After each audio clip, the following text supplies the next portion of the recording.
Bonjour tout le monde! Aujourd'hui, on plonge dans un sujet qui révolutionne les EHPAD, l'arrivée des animaux de compagnie.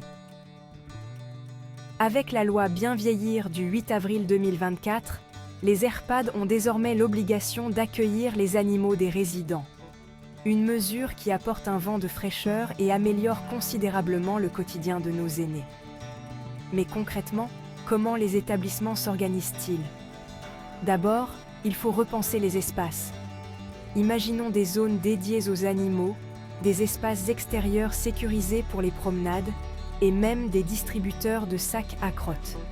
C'est essentiel pour une cohabitation harmonieuse. Bien sûr, on n'oublie pas les chambres des résidents qui doivent s'adapter avec des paniers douillets et des gamelles sécurisées. Le personnel aussi a un rôle à jouer. Des formations sur le comportement animal et les soins de base sont indispensables. Il faut aussi renforcer les protocoles d'hygiène et prévoir des procédures d'urgence en cas de besoin.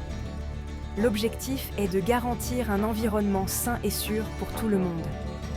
Côté administratif, on a quelques défis à relever. Il faut établir des contrats spécifiques pour l'accueil des animaux, souscrire à des assurances adaptées et rédiger un règlement intérieur clair. Le suivi des vaccinations et des soins vétérinaires est primordial. Pourquoi ne pas créer un comité de suivi avec les résidents et les familles pour échanger et ajuster les pratiques? Enfin, pour que l'intégration des animaux soit un vrai succès, organisons des activités, des séances de médiation animale, des ateliers de soins pour impliquer les résidents et des promenades quotidiennes encadrées.